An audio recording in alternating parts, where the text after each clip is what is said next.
नमस्कार, स्वागत है आप सभी का A1 टीवी में। मैं हूं आपके साथ उमंग माथुर और आप देख रहे हैं A1 उत्तराखंड। बुलेटिन की शुरुआत करेंगे, लेकिन पहले नजर डालेंगे इस वक्त की सुर्खियों पर।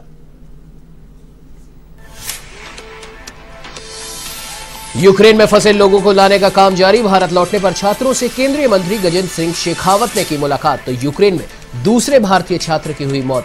पंजाब के बरनाला के चंदन जिंदल ने ब्रेन स्ट्रोक से तोड़ा दम।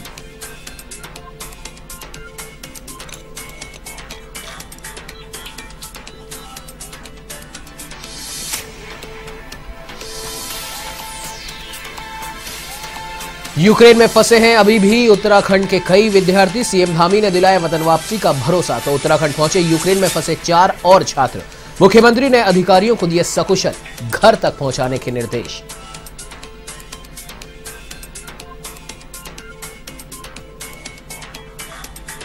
यूक्रेन में फंसे भारतीयों की वापसी को लेकर एनएसयूआई का प्रदर्शन। देहरादून के गांधी पार्क में दिया धरना। कहा सरकार की व्यवस्थाएं अपर्याप्त।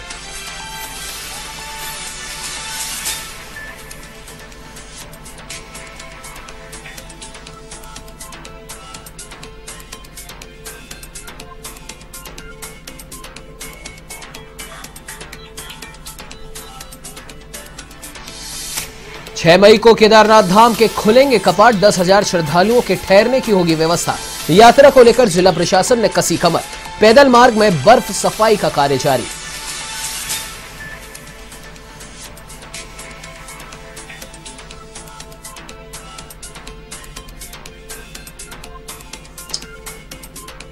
उत्तराखंड की भतरौज खान पुलिस की बड़ी कार्रवाई। बस में सवार 2 युवकों के कब्जे से करीब 10 किलो गांजा बरामद। दोनों के खिलाफ एनडीपीएस एक्ट के तहत मुकदमा हुआ दर्ज।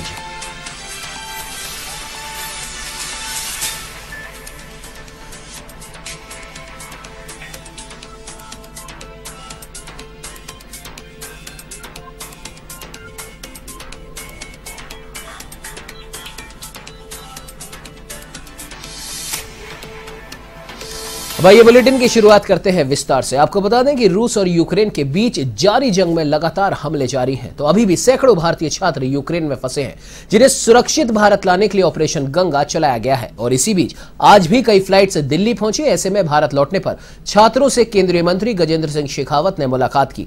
केंद्रीय मंत्री गजेंद्र सिंह शेखावत ने कहा कि यूक्रेन में युद्ध की विभीषिका का दंश झेल रहे लोगों को सकुशल भारत की भूमि पर लाने के लिए प्रधानमंत्री के नेतृत्व में ऑपरेशन गंगा चलाया जा रहा है। इस फ्लाइट में 251 छात्र पहुंचे हैं और भारत की धरती पर उनका स्वागत किया गया।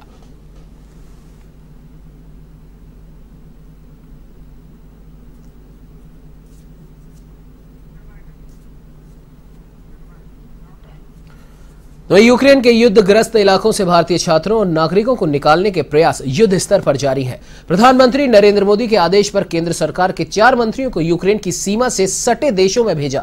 इस कड़ी में केंद्रीय नागरिक उड्डयन मंत्री ज्योतिरादित्य सिंधिया ने रोमानिया में मोर्चा संभाला। आपको बता दें कि ज्योतिरादित्य सिंधिया ने यूक्रेन में बुखारेस्ट हवाई अड्डे पर भारतीय छात्रों से बात की। उन्होंने बच्चों को हिम्मत दी और कहा कि चिंता मत कीजिए, मैं आप सबको सही सलामत घर भेजूंगा। आप भी सुनिए क्या कुछ कहा ज्योतिरादित्य सिंधिया ने। और आप दोनों आप अच्छे से सो रही थी, मैंने डिस्टर्ब कर दिया आपको। कहाँ से आई? दिल्ली। मराठी बोल रहे का काय ना पुणे तो माझा घर आहे बघा। हाँ, वानवडीमध्ये आमची छत्री आहे, तुम्हाला माहिती आहे।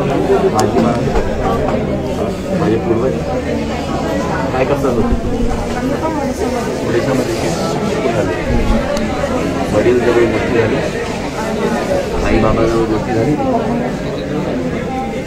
तो आप लोग चिंता मत करना, मैं अभी पहुंचा हूँ दिल्ली से।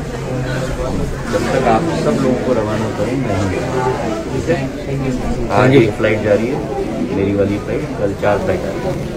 तो 1000 बच्चों को हम लोग करते हैं, ठीक है। मैं एयरपोर्ट पे ही आऊँगा, सबको मैं स्वयं से। प्रधानमंत्री जी ने हमारा 4 मंत्रियों को 4 देते हैं।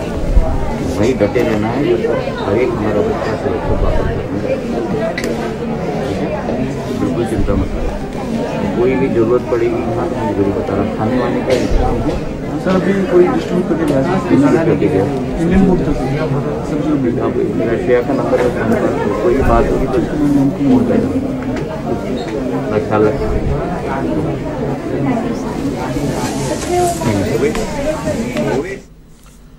तो वहीं रूस और यूक्रेन में जारी जंग के बीच बुधवार को भारत के लिए एक और बुरी खबर आई। वहां रहने वाले दूसरे भारतीय छात्र की भी मृत्यु हो गई, जो पंजाब के बरनाला जिले का रहने वाला चंदन जिंदल है। इसने ब्रेन स्ट्रोक से दम तोड़ा। रिपोर्ट के अनुसार 22 साल का चंदन विनिस्तीसिया की मेमोरियल मेडिकल यूनिवर्सिटी में पढ़ रहा था। बुधवार को उनकी तबीयत बिगड़ी और फिर उन्हें विनिस्तीसिया के अस्पताल में भर्ती करवाया गया। हालत बिगड़ने पर उन्हें आईसीयू में एडमिट किया। बताया जा रहा है कि ब्रेन स्ट्रोक के चलते उनकी जान चली गई। रूस और यूक्रेन में जारी जंग के बीच 2 दिन में 2 भारतीय छात्रों की मौत हुई है। हालांकि चंदन की मौत जंग में किसी हमले से नहीं हुई, बल्कि बीमारी की वजह से हुई। जैसे ही ये खबर बरनाला पहुंची तो शहर में माहौल गमगीन हो गया। बता दें कि बरनाला के समाजसेवी शीशन कुमार जिंदल का बेटा है चंदन, जो 2018 से यूक्रेन में रहकर पढ़ाई कर रहा था।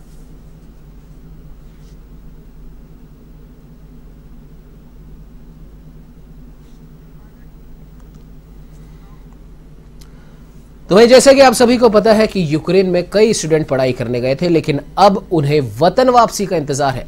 सभी छात्रों को वापस लाने के लिए केंद्र सरकार भी लगातार प्रयासरत है। उत्तराखंड के भी कई विद्यार्थी और परिवार यूक्रेन में फंसे हैं, जिनके परिजनों से मुख्यमंत्री पुष्कर सिंह धामी ने मुलाकात की और सभी फंसे हुए लोगों को वापस लाने की बात कही। मुख्यमंत्री धामी लोहिया हेड रोड पर रहने वाले ऋषभ लोहिया के घर पहुंचे, जहां उन्होंने ऋषभ की वापसी की बात कही। इस दौरान यूक्रेन में फंसे उत्तराखंड के 4 छात्रों की भी घर वापसी हो गई है। छात्रों को upper resident commissioner Ajay Mishra, Manoj Joshi, assistant protocol द्वारा अगवानी की गई। यूक्रेन से अब तक उत्तराखंड के करीब 30 छात्र वापस आ चुके हैं।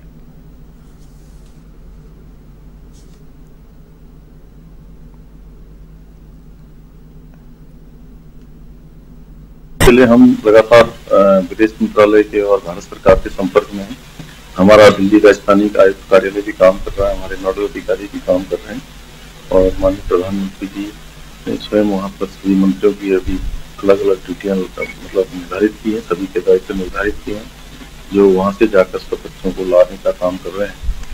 और हमारे क्षेत्र के पूरे उत्तराखंड के भी जितने भी बच्चे वहाँ पर हैं, हम लगातार कोशिश में हैं कि जल्दी से जल्दी वो सीमावर्ती जो उनके आसपास के जो अन्य देशों के जो बॉर्डर पर हैं, उन बॉर्डरों पर आ जाएं और वहाँ से उनकी व्यवस्थाएं।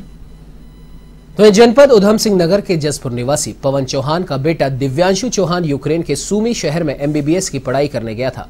सुनहरा भविष्य बनाने यूक्रेन गए दिव्यांशु को क्या पता था कि रूस और यूक्रेन के बीच छिड़ी जंग उनके भविष्य और जीवन पर प्रश्न चिन्ह लगा देगी।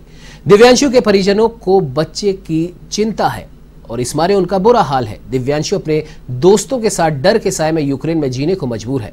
परिजनों से वीडियो कॉल में दिव्यांशु ने बताया कि वो कॉलेज के हॉस्टल में ही है, लेकिन शहर में कर्फ्यू के कारण बाहर जाना मना है और अब धीरे धीरे उनके खाने का सामान भी खत्म हो चला है और उन सभी दोस्तों के सामने भुखमरी की समस्या खड़ी हो रही है। दिव्यांशु की बहन दीपांशी और उसके पिता पवन चौहान ने बताया कि वीडियो कॉल के जरिए दिव्यांशु से बात हो रही है। वहां की स्थिति बेहद नाजुक है और उनके पास खाद्य सामग्री भी खत्म हो चली है। उन्होंने सरकार से गुहार लगाई है कि सभी भारतीय छात्रों को सकुशल भारत लाया जाए।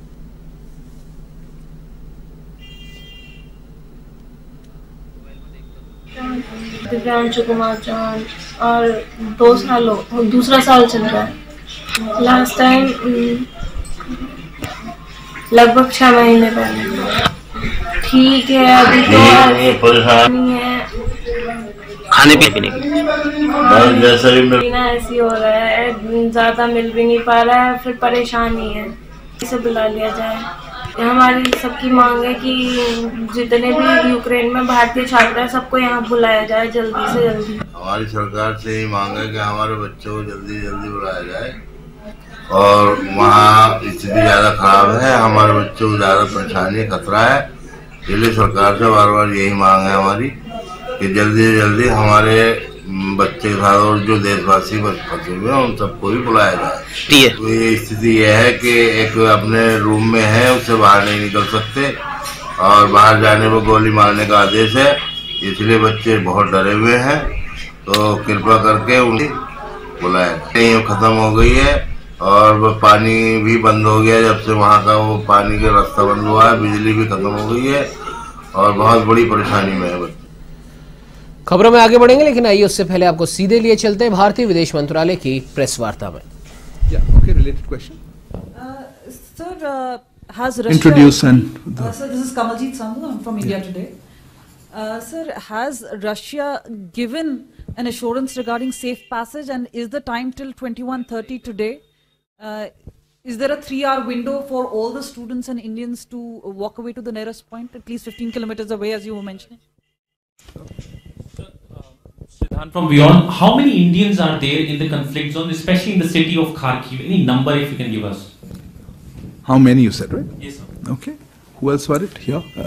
Yeah, sorry, I saw you first. Please, you answer it. Sir, I'm Meghna Dev from DD News. Wanted to know, there are 3 locations that have been given for students to reach. So is there any strategy, or people are figuring out what is going to be the onward journey, where they'll go from there? Okay. Ma'am, I will take questions. तो विजयलक्ष्मी हूँ मैं India TV से। एक और छात्र की मौत की खबर वहाँ पर आ रही है, उसके बारे में किस तरह की जानकारी है? चंदन Jindal. One more in this round perhaps, or let me answer this. I mean, if you have something different, I'll come round to it. देखिए, नीरज से शुरू करता हूँ। आपने कहा ये रूसी इनपुट्स हैं किस तरह, खुफिया तो पता नहीं कुछ, पर Kanwaljit also asked about the assurances. Look, let me repeat what I said. We have issued this advisory based on inputs that the Russian side has given. We haven't chosen these locations. We haven't chosen the time. These are based on inputs that, as you know, we've been saying, and Foreign Secretary has said. Excellent. चलिए बढ़ते अगली खबर की ओर। आपको बता दें कि Ukraine में फंसे भारतीयों की वापसी को लेकर एनएसयूआई ने राजधानी देहरादून के गांधी पार्क में धरना प्रदर्शन किया। एनएसयूआई ने केंद्र सरकार पर यूक्रेन में फंसे भारतीयों को पर्याप्त मदद न पहुंचाने का आरोप लगाते हुए जमकर नारेबाजी की। एनएसयूआई प्रदेश अध्यक्ष मोहन भंडारी ने कहा कि अभी भी हजारों छात्र यूक्रेन में फंसे हैं, लेकिन सरकार की व्यवस्थाएं अपर्याप्त हैं।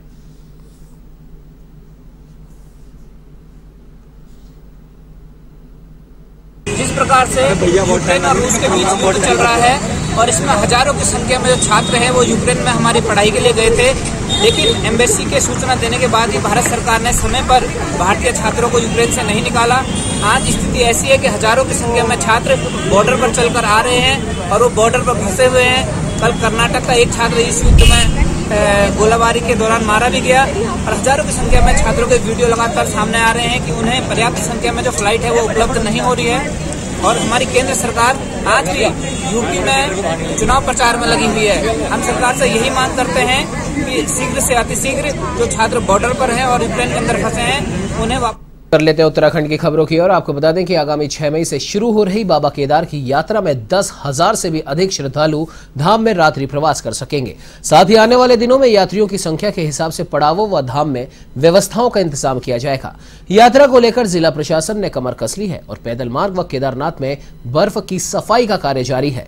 जिलाधिकारी मनोज गोयल ने बताया कि यात्रा के पहले सप्ताह में 10,000 श्रद्धालुओं के केदारनाथ में ठहरने की व्यवस्था की जाएगी और इसके बाद जैसे जैसे यात्रा रफ्तार पकड़ेगी MI-26 हेलीपैड सहित अन्य स्थानों पर टेंट कॉलोनी विकसित की जाएगी और साथ ही लिंचोली, भीमबली और जंगलचट्टी में भी 1 से 1,500 तक यात्रियों के रात्रि प्रवास और भोजन के इंतजाम किए जाएंगे।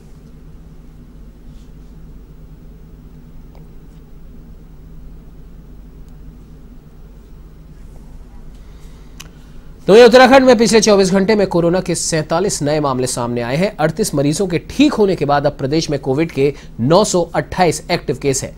स्वास्थ्य विभाग की ओर से जारी जानकारी के मुताबिक 47 नए मामलों में सर्वाधिक 22 मामले देहरादून के हैं। इसके अलावा अल्मोड़ा के 6, चंपावत के 1, हरिद्वार के 3, नैनीताल के 10, पौड़ी के 2, उधम सिंह नगर में 1 और उत्तरकाशी के 2 मामले शामिल हैं। तो वहीं बागेश्वर, चमोली, रुद्रप्रयाग और टिहरी गढ़वाल में पिछले 24 घंटे में कोरोना का कोई भी नया मामला सामने नहीं आया।